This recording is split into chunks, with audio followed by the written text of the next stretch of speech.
Charting Toward Intimacy covers mature topics. Listener discretion is advised. Regularly, I am asked about a resource for married couples that has both the male and the female perspective on sex for Catholic couples. And so I am so excited to welcome Monica and Renzo Ortega to the podcast today to talk about their brand new book, Lovemaking. Welcome to Charting Toward Intimacy, the sex and intimacy podcast for Catholic women. My name is Ellen Holloway, and I'm a Catholic speaker and coach who specializes in sex and marital intimacy. And I am on a mission to help you actually enjoy and desire good, holy sex with your spouse. All right, we are welcoming Monica and Renzo Ortega to the podcast. Thanks so much for being here, guys. We're so excited to be here. Thank you. This is the second time that they've been on the podcast. You guys were on the podcast back in the early days of the. I was looking at the number. It's down. It's anything below 100. I consider the early days of the podcast. Yes. Yeah. But then sure. I think you're even below 50. I think you were in kind of the first year of episodes. I remember when we got interviewed. I think I had to step out 3 or 4 times because of the kids. Yep. And yes. That's when they were little and they were, I remember that. Yeah, it was a good 2 years ago, probably 3 years ago that we had you guys. But we have you back on the podcast to talk about something super duper exciting. You guys wrote a book. We did. Yay! It feels unreal. It's wild. All right. So before we jump into talking about your book, which is called Lovemaking, which I think is an amazing title for your book, why don't you guys just tell us a little bit about yourselves so the listeners know who are these people that we're talking to? Sure. So we're Renzo and Monica. We live in New England with our 5 kids, and we co-host a marriage podcast called To Become Family, and that's kind of our apostolate name. So our website is To Become Family. Our social media is To Become Family. It was inspired by JP Chu's Cassie Kenobi. Sorry, just kidding. But who's I was like, Cassie Kenobi, that's... Just kidding. Just kidding. We like to quote that one a lot too. Nope. Familias Consortio. It's really late at night and we're recovering from the stomach bug. So excuse me. So we get our encyclicals mixed up. Yep. That's what happened. Oh, pish posh. So... Familiaris Consortio. Where was Become I? who you are. Yeah, there we go. So in part of Familiaris Consortio, John Paul II charges families to become what they are. And in it, he was trying to just encourage them and remind them that they have what it takes to have confidence in you as spouses already are a family and you've got it in you. And so our hope is to restore confidence in marriage and family life and to start some of the good, hard, beautiful, messy conversations where human experience and spirituality intersect. Yeah, and we tend to share a lot about our past failures within marriage because the first we all have them. Right, the first half of our marriage is very rough. So being able to share a lot of that, and so a lot of the apostolate is it was born from bringing all of that to prayer and what do we do with all this, and a lot of it came from mentoring young adult couples that were old youth group kids who then got married, and we were just mentoring them, and then they moved away, and we're like, what's ways of keeping this going? So we thought of putting it out there as blogs and podcasts, and that's when we interviewed you interviewed us super early, just when we were still developing that idea. Yeah, I think it was before you guys had started your podcast too. Yeah. I think so. Yeah. Yeah. So we were back in the blogging era. Yeah. Back when people wrote things that people actually read. Yeah. Exactly. Hey, Substack is a new thing and it's coming back. True. So yeah, people are reading Substacks. I feel hopeful. I'm so not a writer, honestly, and so I love the fact that podcasts are great and people like them. So I'm that's where I hang out. All right. So tell me about your inspiration for writing this book. Yeah. So we all of our sexual failures. Yeah, exactly. that is all. Where do we begin? Yeah. So like Renzo said, we just experienced a lot in our early marriage. We are high school sweethearts. So we've known each other for a very long time. And we were faithful Catholics going into marriage. So we just assumed that that would be all that we needed to have a marriage. And we did come from families of divorce, so we had good examples of what not to do. And we were like, well, we're doing the Catholic thing, so we should be fine. And then we got into marriage and we're like, wait, this is not dating and this is not engagement and this is so different and it is so hard and we are not doing things the way that we should, even though we're trying really, really hard. And so that definitely was evident in a lot of areas of our life, including our sex life. And like Renzo said, we also, through that process of healing and growing and virtue building and trial and error and hard conversations, we also found that we are not alone in that experience. Absolutely. So you're like, gosh, no one is talking about this. Like, we really didn't have a place to go for mentorship or to like, what are we supposed to say to one another? Or how do we go about this? How do we make changes? How do we make good changes? And through mentoring our young couples and starting these conversations and trying to just be real, we were like, okay, people want to hear this. They want to hear that they're not alone and they want to hear the failures of others and that they can come out on the other side and that there's hope. So so we started writing. Yeah. And so the book it's not theology of the body, though you definitely, if you've read theology about it, you'll see where that's coming up in it. And then like, it's not like a, what does the church teach, though, again, that's in it. But we tried to make a lot of it of sharing our story, which a lot of the stories in there were stories that we've used in talks and things whenever we've presented on it. But then also trying to connect couples with one another so that they're communicating. Because ultimately, like, they could hear our stories and be like inspired or scandalized, hopefully not. But like they hear stories and they may not necessarily bring it back to themselves. And the goal of the book is ultimately to get them speaking with one another about their intimate life and how they can grow in marital intimacy outside of the bedroom, but then also that will help the bedroom as well. I have really found just in my own work that it all boils down to communication and having open lines of communication when things are good, when things are bad, when we want to change things. And so many times the problem is just that we're not adequately communicating our wants and needs, and we're not listening to the other person's wants and needs. So tell me a little bit more about like who is this book for, and what are they going to get out of this book? Sure. So I think our primary audience would be newlyweds. So they're in the midst of figuring this out, and hopefully this can help them as they are navigating it. For all the newlyweds, this area of the relationship is going to be funky. It's going to be exciting and wonderful and awkward and strange. And so I think that would be our primary audience. However, we do think a lot of these conversations are good to have an engagement. And we definitely think that they are really important conversations if they haven't been had later in marriage as well. Or maybe if they have been had, maybe they haven't been fruitful or productive because you're not speaking the same language or you're not sharing the same terminology, the same vocabulary. So our hope too is in these stories and in this writing that you can kind of go to like, oh, well, go with what they're talking about first, meaning us, and take a little bit of the pressure off of the you and the we, and maybe like, hey, what did you think of what they said? And maybe have that be the baseline for that conversation, to use the common terms, the common language that we were using to help them to communicate with one another. So I think that it's helpful for all stages of marriage, but I would probably say primary audience would be newlyweds. Yeah, and I do think, though, it could speak in a special way to Catholics who may be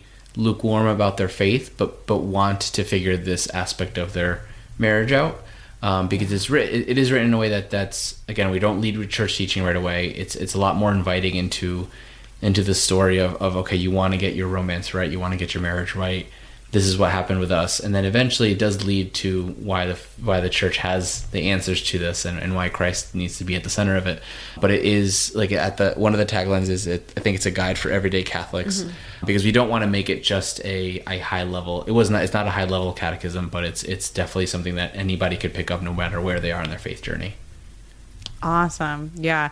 A little bit on what you were saying, Monica, about like sometimes when you have to approach a very difficult conversation, it can be so much easier to enter into that conversation if you have like a jumping off point and a third party to kind of like start with, right? So I do that a lot on this podcast, is I'll recommend, hey, tell your husband that you heard something crazy on this podcast and you're like, hey, what do you think about this? Right. It's just having something else to, I don't know, jump off from. So I think that this book can really serve in that spot. And especially with your guys' personal stories in it of like, well, look, like, you know, they're a really faithful couple and like they struggled in this similar way that we are struggling right now. Like, we can learn, we can grow, we can get to a stronger point in our marriage, that kind of thing.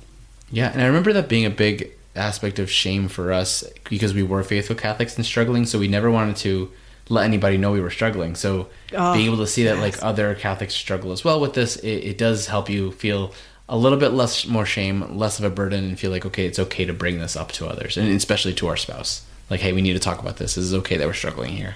Yes. Oh my gosh. If I could tell one thing to engaged couples, is that it is okay to ask for help and like admit that you're struggling in some area, because we all are going to. We're getting married to a fallen human being. We're trying to live life with another fallen human being, and we're fallen ourselves. So we just got this like double hit of sin. So it's just going to twist everything up. But there's a way out of it, right? And that way is Christ. But it's really okay that problems come up, that struggles come up, that it's hard to talk about things, that your sex life sucks. Those kind of and like you didn't fail just because you're in a rut right now, or because things aren't great. Yes. You know, we have such a finite idea of failure. We're like, oh my gosh, because I didn't get this right immediately, we have failed at marriage. And it's like, you can't fail at marriage. You can't fail at sex. Like, you just need to learn. You just need to like keep practicing, keep going, keep working on it. Yeah. And that practice makes progress, right? It's not going to be perfection the first time. And to enjoy that process of practicing, right? And that like, there's a lot of intimacy in the awkwardness of trying something and it not going well, but being able to like admit that and talk about it and be totally open with one another about it. Absolutely. Okay, so what was it like to write a book about sex with each other, like with your spouse? So like you were saying, we are very, very different human beings put together into one marriage. And our styles for most things in life are very, very different. So we write very differently. I was always the teacher's pet and the nerd and the good student. So I wrote, I had my blocks of time that I would write every week and I pretty religiously stuck to those times. And Renzo, in the good old school fashion, pulled several all-nighters to get his work done. a couple of nights before they were due. We had different deadlines, and that's when he would show up. So I actually asked him for like, okay, but your deadline actually has to be at least a week before the official publisher deadline, because I also need to look at it again. It needs to be cohesive. To see what you said. Because all mine's there and available for you to look at whenever you're ready. I've been doing my weekly writing session.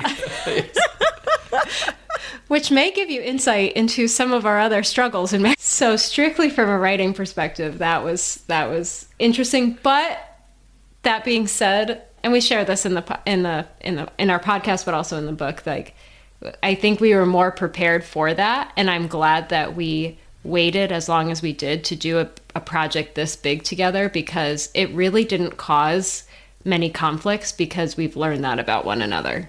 Like he's learned that I'm more type A and controlling and neurotic. And I have learned to temper that because I'm not married to somebody that matches that energy. So I definitely stressed you out though. You held it in and you didn't yell at me, but I definitely stressed her out because she's like, "Oh, did you write yet?" I'm like, "No, we're okay. We'll be okay." Will we be okay? If you say so. Will we really? Yeah. Okay? And it was interesting writing too because there's parts in the book that are like I wrote, so it'll say Renzo and then it'll be something I wrote, and then and then Monica, and it'll flip flop, and to have the two different voices is interesting. Like it's an interesting read because you can some people who have heard us speak before were like, oh, we could hear you guys come through the book, and making sure that happened was interesting because you want to make sure you get certain things across, but also in your way. So if I'm editing a section that she wrote, I have to make sure to be thinking with her hat on, like how does she articulate things and vice versa. So it was an interesting exercise to do together. Yeah. But we definitely were so grateful for the opportunity to write as a couple on a topic like this because I think that is unique about our book. And I'm a horrible saleswoman, and I really have said this over and over again. I kind of wish that we wrote under pseudonyms so people didn't know that we wrote a book about sex. Like at some point our kids are going to have to know what lovemaking means. Like they've seen our book, so they read the title, but they don't know what it means. So at some point they will know. Like, did you give a copy to your parents? Like, well, like we had to tell them. Conversation. We had to tell them, like, Mom and Dad, we are writing a book. My dad texted me today. He's like, all right, I want to give it to my friends. Buy me 5. I'm like, great. Okay. Like, okay, Dad. Okay. Because we are his Amazon purchasers. Yeah, he doesn't know how to do Amazon. So he's like, can you buy them? I'm like, yeah, I can. Can you buy your own book times 5? Yeah, super awkward. And like everybody at our son's soccer team knows we wrote a book, and they're like, "Oh, what'd you write about?" Sex. No, we had to really practice that. Like Renzo made a joke of it, and he'd be like, "Oh, we wrote about sex," and I'd be like, "Intimacy," you know? Like, how do you say it?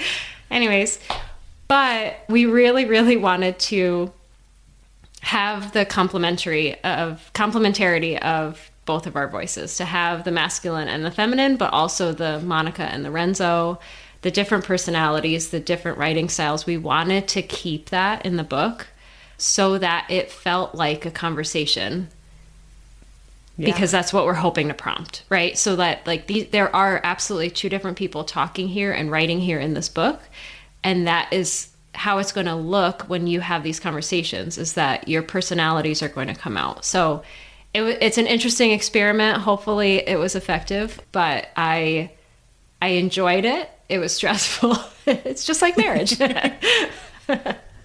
Oh my gosh. I love what you were saying about like kind of practicing, like how do we talk about this book that we wrote? Like a couple of months ago, I went to my husband's like work Christmas party, and before we left for it, my husband was like, so when people ask you what you do, what are you gonna say?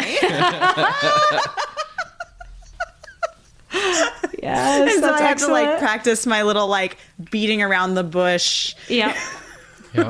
I help marriages, Catholic marriages, and fertility awareness, right? Not using any of the like real big words like yes. Oh, man. Yes.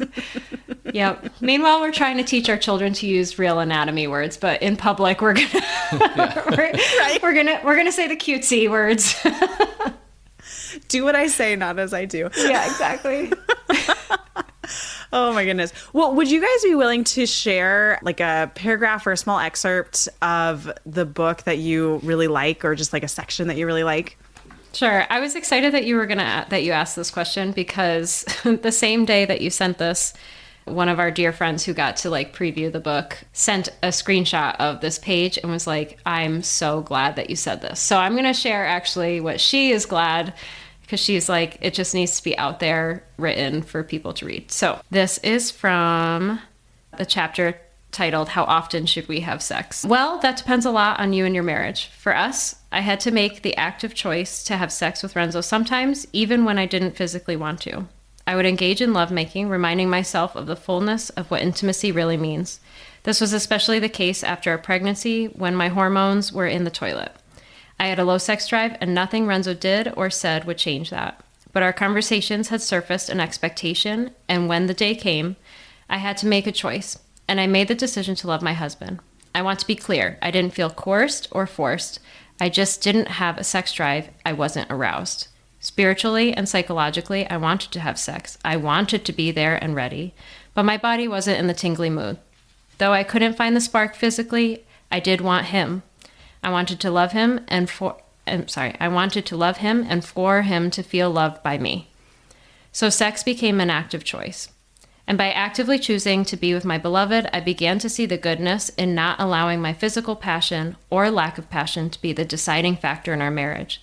In the same way that I expected Renzo to choose freely to redirect his passion into other forms of intimacy towards service and lightening the mental load when he felt interested or in the mood, I needed to choose freely to be with him when there was no passion arising. In our marriage, there were two sides of the same coin. We were reaching for each other with the intentionality that stretched both of us beyond whatever we felt like in a given moment. It's important to emphasize that we made these decisions out of freedom and mutuality, not out of coercion or an imbalance of power. Love is a free choice. Oh, that is so beautifully said. I love that. Oh, yes. That is so great that it is written and out in the world. Thank I'm you. just like I was like nodding along the whole time. I'm like, this is so good. This is so good. Well, thank you. My face is really red. I didn't write that. Somebody else wrote it.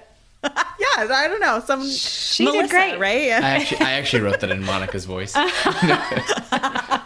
I did not. I could not have articulated that. But I think so many of the women listening here can relate to that feeling of like spiritually and emotionally like wanting to have sex and be close, but like there's nothing going on physically.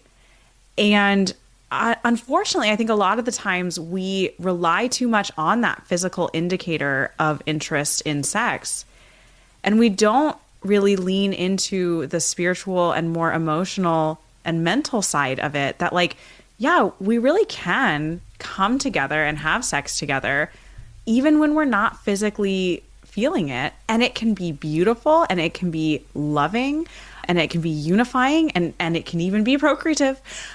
But like it is a free choice, right? Like what you were saying, it's an active choice too. It takes a lot more work, I think, to make that choice. It's so easy when we're feeling aroused. It's so easy to go have sex, like easy peasy.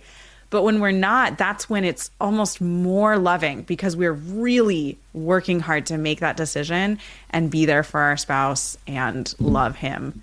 And in having those like, and in verbalizing the frustration of like, I wish I was there, but I'm not, or in verbalizing the like, just verbalizing and articulating that, it also shows how much of a decision it is to love the other person. So to really not to just do it, but to also communicate about that so that your spouse understands, and so that your yes means more of a yes, because then they can also understand when your no means no too. Like then, okay, they have said yes in these other areas, so no, we're like really tapped out, overburdened, what have you, and like appreciating more of those yeses and knowing that is a free choice. It might be a sacrifice. And I think sometimes that word sacrifice has such a negative connotation, but like, no, sacrifice is a gift. Like it's an act of offering. Right. So yeah, I think sacrifice is the greatest gift that God gave us, right? Like he sacrificed himself